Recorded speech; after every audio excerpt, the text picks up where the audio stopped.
Ladies, has sex, love, or porn addiction become a problem for you? Are you wondering what to do about it? How did it start? How do you recover? Well, my guests today say the answer is in understanding your inner child. Today, I have not one, but two authorities on the topic of addiction joining me to discuss their new book, Going Deeper for Women, How the Inner Child Impacts Your Love and Sex Addiction. Welcome, everybody. This is Perpetual Motion, a podcast that focuses on helping professionals communicate better, invest wisely, and excel in their careers with an emphasis on self-care. I'm Dr. Mo Anderson, and joining me is Lacy Bentley, who brings a wealth of experience in addiction recovery. Her passion lies in helping women break free from addictive behaviors and find healing through self-awareness and empowerment. And Lacy's co-author, Heather Cronemiller. She is a compassionate advocate for women's well-being with an expertise in addiction counseling. Both women are committed to supporting women on their journey to recovery. Stay tuned as we dive into this hot topic of love, addiction, sex addiction, and porn addiction in women. You can't say Dr. Mo ain't tell ya that fear magnifies the consequences of failure. What are you scared of? Why are you afraid? I'd rather live like I'm dying. Welcome, Lacy and Heather. Hi, Dr. Mo. Happy to be here. Happy to have you. Thank you, Lacy. And Heather, you guys are just amazing. Been going through the book and looking forward to talking about this topic. You were referred by a former guest, Dr. Eddie, I'm in trouble with last name, Caparucci. Did I get it right? Caparucci. And that was a wonderful episode we did on toxic masculinity. I'm stumbling over everything today. And now I have you here to talk about a subject that used to be taboo, but now with the influence of the media and other things we're going to talk about, it is very much a hot topic, as I said. So let's start with definitions and some basic questions before we dive into the fascinating inner child model in the book. Let's start with, what is love addiction and what are signs that someone might be struggling with love addiction? So love addiction, first of all, is a misnomer because you can't be addicted to love. I often say any more than you can be addicted to broccoli. You can crave it. You can wish you had some, but you can't actually be addicted to it. Mm-hmm. However, it works. And it's easy for women to identify. In love addiction, there's a lot of obsession. There's often compulsive behaviors, lots and lots of fantasy, daydreaming. There's sometimes even this whole relationship going on in our minds with someone who would be called the limerent target or qualifier. And the relationship going on in our mind is often very different than the relationship in real life. Or there is a relationship in real life and it's completely enmeshed. It's obsessive. We want to be together all the time. We can't get enough of each other. Mm-hmm. And it's about the high all the time. But then that high dies down and so does the relationship, the big of love addiction, and also the mismatch with what's going on in your brain versus what's actually happening in the real relationship in real life. Interesting. How does that love addiction, understanding it's a bit of a misnomer, impact relationships and self-worth? I mean, can it be harmless or why is it a problem? Can it be harmless? I would say not really, because the obsessive nature of love addiction, the all-encompassing nature of it, it's like you want to meld and become one with the other person, which is not healthy. Mm-hmm. And everything is about this person. And there's such a neediness, like not needy, like needy. I need this person to be happy. I need them to respond. I need them to contact me. I need to see them. That's exhausting. And that's the people that won't even let you have any me time. They just always want to be around or up under you. neglecting everything else is what am I summarizing that right? Yeah. Yeah, absolutely. Okay. You feel suffocated or the other person feels suffocated, you probably should take a look at it. Understood. And that's why I want to start with basic definitions, at least for our purposes today, because people hear these words, bandied about all the time, but what do they mean coming from experts, and what do they mean right now for this conversation? So Heather, what is sex addiction? Yeah, there is a lot of overlap with sex and love addiction. It's often seen as kind of under the same umbrella. Mm-hmm. Now, love has to do more with the romance and the fantasy, like Lacey was describing. And sex addiction has more to do with sex, right? Mm-hmm. So the thing that I look for when I'm meeting with somebody to try to figure out, okay, is this person just somebody who really likes sex, or is this a sex addiction? Is how is it impacting your life, right? Mm-hmm. Oftentimes you see major issues because of their sexual behavior. A lot of people I see are coming to me because they're married and it's causing issues in the relationship. There's an affair going on, or there's a lot of porn use going on, right? Mm-hmm. Mm-hmm. We also look at distress, right? Are you feeling terrible about what's going on? A lot of people start hating themselves. And you also look at this inability to stop, right? Okay. If it's just something that you like, you can go without it, right? You don't want to, but you can. Right. Oftentimes with sex addicts, they've tried and they've tried and they've tried to stop their behaviors, and they feel like they just can't. So those are some hallmarks that I look for. Gotcha. So that leads to some of the infidelity that we see, I guess, particularly around celebrities. So that's eye-opening for me right there, because I really didn't think sex addiction was a thing. I'm just being honest. I just thought it was an excuse when people get caught.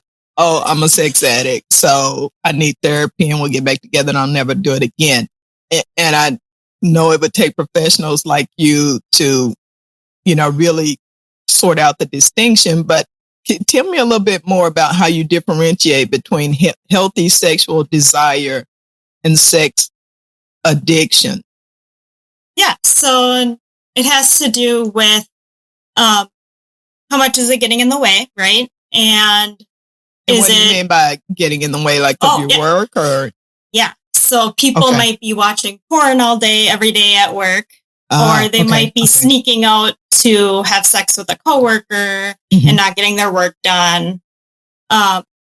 Marriage, a lot of people that I work with, instead of being at home with their families in the evening, are out and about doing something, right? Or they're locked in their office watching porn.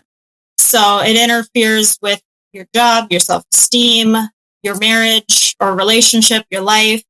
A lot of times people with sex addiction have trouble getting in relationships. And that kind of ties back to the attachment stuff we'll be talking about. But oftentimes they don't really have the skills needed to get into a relationship that's healthy. Okay. Oh, that's interesting. So the last one I want to ask about is porn addiction, which you mentioned just some there, Heather, within the, as you were talking about sex addiction, but I'm wondering what factors contribute. What is porn addiction, and what factors contribute to the rise of porn addiction in today's society or culture? So one misnomer with porn addiction is that it's just porn, like you can download online, or Playboy magazines. Like in our generation, we used to find in grandpa's bathroom or under dad's bed or big brother's closet. But I personally actually was 13 years old and I was addicted to erotica and sexual stories. And people will think that women don't have pornography addiction, but that's been true, at least in my life, since 1990. And I think we need to realize, what's porn and what's not. And it can be a little bit different for different people. Mm-hmm. And it depends on your triggers.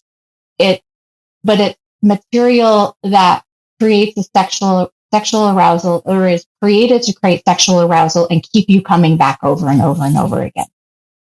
And one of the biggest problems with pornography addiction is eventually the vanilla stuff starts to get old and you want more intense, more erotic. And often it gets more violent. That's, I'm sorry. I was just thinking about all these movies and different things I've seen. And, you know, you used to have to go on the site. I won't name any. I don't want to seem like I know the names of any, although I do. But I think we all do. now it's everywhere. If I put the wrong thing in Google or Instagram feed, if I click on a certain picture or whatever, all of a sudden it's all this stuff in my feed, and I'm thinking about Ricky and Lucy Ricardo couldn't even sleep in the same bed. They had to have twin beds, and now I got stuff on my feed that I'm, trying to click away from before my grandkids see it. And so that makes me wonder about the media influence. In what ways does media, such as social media, movies, and advertising, impact these addictive behaviors? Well, a lot of social media actually include the ability to create and share porn. Snapchat, Twitter, and there's a group called the National Center on Sexual Exploitation, who is actually sued on behalf of the public some of these organizations to make them remove child porn. Wow. Because social media is a major, major contributor to pornography consumption and creation and even child pornography. And I feel like it's so normalized to just see everything of everybody's bodies, to create porn, to watch porn, which is good on one hand, because then people who feel like it's problematic can find help. And there's not the shame like there's still some shame, especially for women. Well, shame for everybody. But it's kind of died down a little bit because everybody is seeing porn at this point. And the media, even media gets more hardcore and more intense.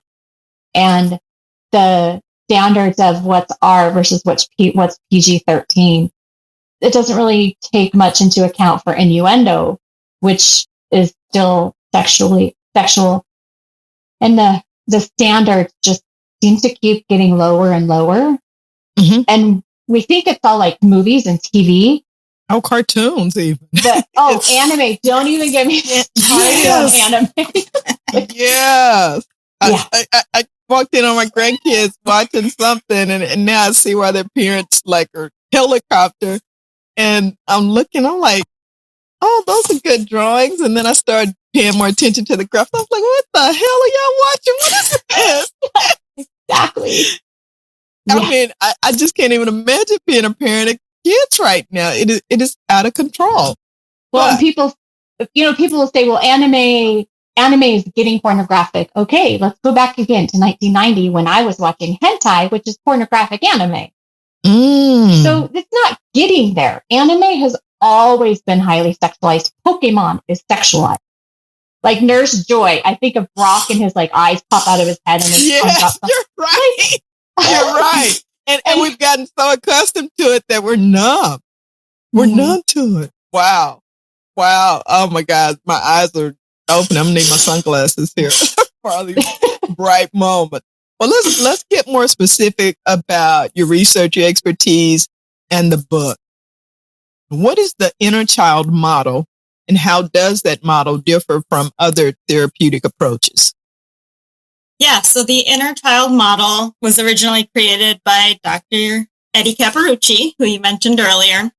And it is essentially this model that says that all sex addiction, love addiction, porn addiction is rooted in some sort of childhood hurt, right? So we look at people who have experienced abuse, neglect, maybe bullying in school, some sort of hurt that they are then looking to ease with love and sex and porn.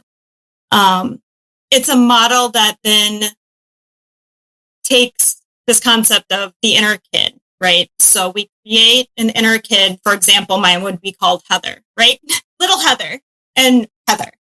So little Heather would have these hurts from childhood. And when she experiences something that reminds her of those hurts, so let's take, for example, bullying, right? Mm-hmm. If little Heather was bullied in childhood and there's something that happens in my day-to-day life that reminds me of that bullying, even if it's unconscious, right? Because a lot of things are not always conscious. So maybe I have an issue with a coworker who says some pretty disrespectful things. And in my brain, little Heather's like, oh, heck no. Like, I remember how bad this felt. I don't want to do this again. Mm-hmm. So we're going to do something to help us feel better, right? I know what helps us feel better. Maybe it's clicking onto a porn site or fantasizing about our coworker. Yeah. The other coworker who's hot, right? Well, we spend most of our time awake anyway. Yeah. Yep. Not the bully, the other one. Right. The other one. We don't like the bully. No. And then that feels better, right? So then it's reinforced that, hey, we like this behavior because it makes us feel better. It maybe makes us feel like we belong or we're calm, something like that. So then with the inner child model, we look at what are the triggers that would cause little Heather to ramp up and say, we got to do something. Here's a quick fix. And we call those core emotional triggers. So those might be ideas such as, I'm unlovable. Nobody cares about me. I'm stupid, whatever, right? Those are the ideas that then trigger the inner child to act up to feel better. So we identify those, and then we learn to meet those needs, those missing needs, in a healthy way. So little Heather gets triggered by bullying. She starts feeling unloved. Me, as the adult Heather, can say, hey, this is triggering. Let's call a friend. So you start to see that you're loved and you're safe, and I got this. I'm the adult. You're the child. You don't have to do this alone. Understood. Are there specific, and I know there's several in the inner child model, there's several different ones, and we can't go through all of them, but are there some that tend to affect women more than men? Oh, yeah. In fact, Heather remembers, we had this whole conversation and took days, because not only are there some, which let's talk about those because I think they may be the most important because they're specific to women, that apply only to women that don't necessarily exist for men. There's some for men that women don't have because men and women have very different experiences. So, for example, the fragile child. She's probably been diagnosed as a borderline. This is a child who had mixed messages growing up. She's daddy's princess, and she doesn't have to do chores, and she's doted on, but she's also being abused, sexually abused by a brother or an uncle or a family friend, and she's really confused. And she does not learn to regulate her emotions because she's spending all of her time trying to figure out who's a threat and who's not. So then in adulthood, she's really high maintenance. She might appear really strong and capable and independent, but really she's terrified. She doesn't know how to pay her bills all by herself, or she feels completely incapable. She's really insecure. But you would not guess that sometimes by looking at her. And sometimes you can tell she seems really insecure. And it comes from this. I told you guys I interrupt when I don't understand. So I try to listen like anybody might listen, but I don't understand how that happening as a child would impact that you don't know how to pay your bills or do life skills kind of stuff. I'm not questioning it. I just don't understand how that happens from problems during childhood. Right. So this little girl grew up being doted on and taken care of really well by somebody or some couple of people. And she didn't have to learn, say, to clean a bathroom. Because she didn't have to do that. Somebody else had to do it. So she didn't learn that. She wasn't taught. She was just doted on. And it's not her fault. Okay. But she didn't learn those basic skills. And then she moves into adulthood and now she doesn't know how to do what she needs to do. But she also knows that can make her vulnerable, and she knows what can happen when she's vulnerable because she's experienced it with the abuse. So she can't let anybody know. So she comes off really strong and Got it. Pretending to be an alpha female. Gotcha. Yeah. Are there any other inner children? You said you talked about this today. There was one that particularly struck me. I think it was controlling or the need for control child. Yes. Would you elaborate on that one a little bit? Because that one seemed familiar to me. Yeah. So the need for control child is a child who comes from a background where there wasn't any control. They might have grown up in a household where there was a lot of chaos, a lot of yelling. Maybe parents abused drugs or were dealing with their own mental health issues, and things got really big and scary. You also see this if a child loses somebody that's close to them early, especially like a parent. Things feel out of control. The other route that sometimes happens to create the need for control child is they grow up in a very, very rigid type of family. Everything needs to be just so. I guess the stereotypical army family, right? Gotcha. Where everything is rigid and control and there is no room for deviation. Regardless of which route they got there to become this need for control child, the need for control child uses sex or porn or love to feel control, right? They might feel empowered when men or whoever they're attracted to, right? Whatever gender they're attracted to is pursuing them. They might be the kind of person to flirt, and then ghost somebody just because it feels good, right? So they're meeting that unmet need for feeling in control, feeling like they have some say in their life by then sort of overcompensating using these kind of acting out behaviors. Understood. Great explanation. Thank you. And wasn't that a great program? Oh, love that episode. I enjoyed it. I hope you did too. Please remember to like, subscribe, and share. Learn more about me on my website, drmoanderson.com. That's MOE.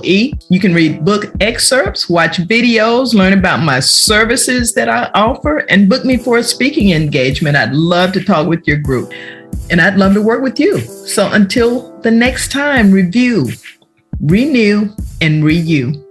Thank you.